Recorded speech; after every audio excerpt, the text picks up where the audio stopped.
Welcome to another day of Bhagavad Gita Sadhana. How are you today?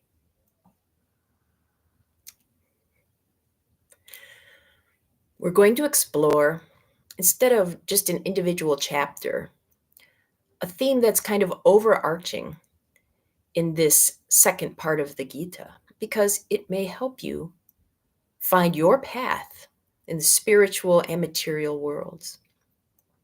And a concept that keeps coming up quite often in this particular part of the Gita is faith.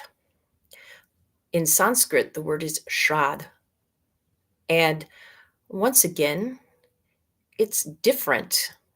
It's got a different nuance in Sanskrit than in English. Shraddha is not blind faith. It's faith that's been tested and proved so that we can rely on it more fully. This is important for Arjuna on his spiritual path. He's got Shraddha in his mentor, Krishna, because over and over again throughout his life, Krishna has demonstrated an unwavering commitment to Arjuna's well-being. And Arjuna is able to embrace that. Now, if you find it naturally easy to have faith, the path of Bhakti Yoga could be for you. And if you find it hard to have faith, the path of Bhakti Yoga could be for you because it can create faith. You probably have more faith than you realize. I think about this whenever I go out driving. I have a tremendous amount of faith that people are going to stay on their side of the road, for example, and generally, I live in Cleveland, so not completely, but generally obey traffic lights and stop signs. Can you imagine if this were not the case, if we were not able to have this basic faith? What would driving here in the States be like? It'd be different, that's for sure. If we can put that much faith in our fellow humans whom we don't know well and who we might think have no cause to care about our well-being, why can't we find that amount of faith in the divine, however we see it, and more importantly, in the divine within ourselves? We're going to do one more verse from chapter 9 before moving on to chapter 10 tomorrow, but all these chapters here from 7 to 12 are part of this core teaching. It's in the core of the Gita. It's the heart of the Gita. It's Bhakti Yoga, yoga of the heart. So I'm sorry, this is verse 3. Did I say 4? 3. It's verse 3 of chapter 9. And I'm going to chant from the more literal version in Embracing the Song of Your Soul, which includes some Sanskrit that I'll talk about briefly then. So Krishna says, Purushas without Shraddha in Dharma will not reach me, but will return instead to the path of endless death. So parantapa. So this fits well with the overall themes we've been talking about the past couple of days for chapter 9. The idea of the divine secret that Krishna, who is considered the Purusha with a capital P, is in everything. He's the spirit enlivening every single thing. But also we are Purushas with a little p. We're fragments of that spirit that forget we are united to the whole. So those of us who forget and have no faith in dharma, which can mean law, but I think here a better translation is destiny. Those who have no faith in how the world is playing out, and specifically in how their life path is playing out, will have this sense of endless deaths. There are going to be endless tragedies in lives, endless feelings of being abandoned, that the rug is being pulled out from under its instability, perhaps. Everything's changing all the time. But if one does have faith, things become more constant because no matter what the outer situation might look like, we have faith in this inner destiny that supports the destiny of everything in the entire cosmos. Imagine if you lived your life like that. Some people do live according to Shraddha and they become heroes in many ways. They have faith that their life is significant and they have faith that their cause in life, especially when it comes to truth or nonviolence, is significant. Even if it costs them their physical lives, their spirit stays intact. So they escape the pathway of endless deaths. Every time we are not true to ourselves, we die a little to ourselves. And every time we have faith that what we know is true, and not just that faith intellectually, remember, this is the section of theoretical but also applied knowledge. Anytime we can demonstrate that faith, we heal. We heal from the path of endless deaths. Um, so I encourage you today to figure out where your faith is. Can you tap into it? And this day happens to fall while it's being recorded during Passover. I do not have faith right now in my ability to speak Hebrew with any kind of cohesion, coherency. So in English, may I wish all celebrating Passover a kosher and joyous holiday. And to all those who are learning to live with faith, who've been given instructions or who find the instructions inside even better and are living those. Salutations to you, and we can all be like that. I salute you. And we are going to do the mudra of salute today, Anjali mudra. Very simple. In fact, it's so simple, and yet I find numerous interpretations as to what it means. Divine offering, divine union, communion. I mean, and then there are other things that I find that are kind of outside that spectrum. And I go, now what's the real meaning? Huh, wait a minute. Why don't I look within? It is a simple, accessible mudra many of us have probably done countless times. That's exactly right, Oliver. So, can we trust what we feel inside? And here's a special trick I use with this mudra because it's said to activate the heart center. The thumbs rest on the sternum or the breastbone, which is a rather large bone.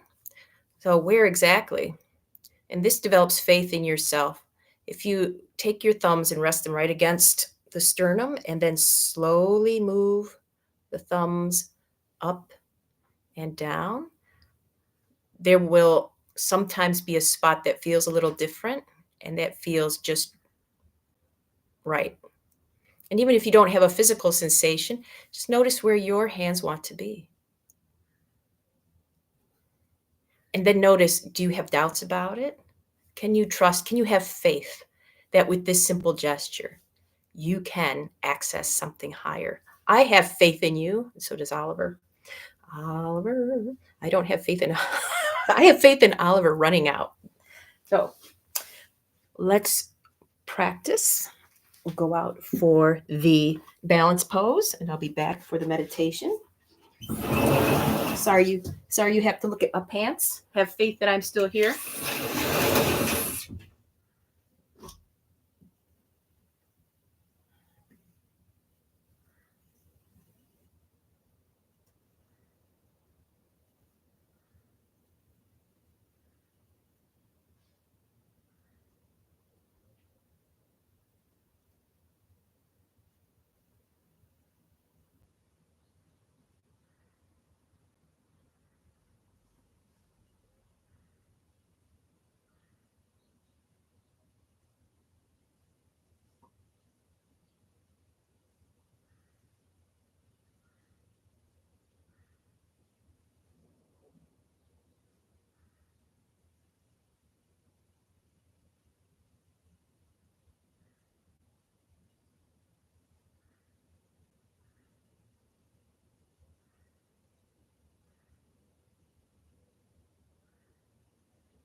Alrighty.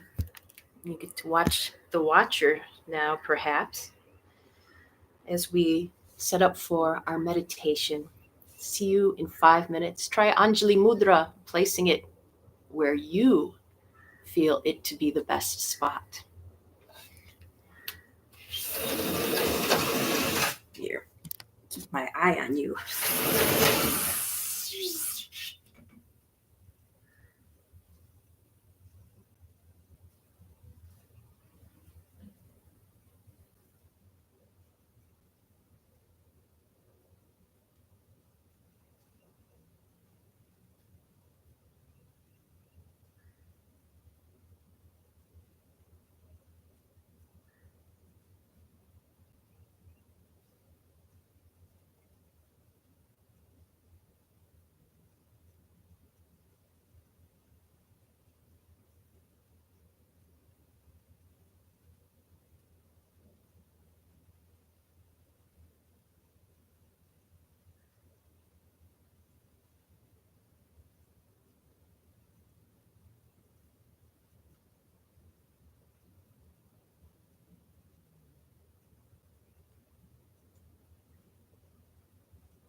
Welcome back. How do you feel after that mudra?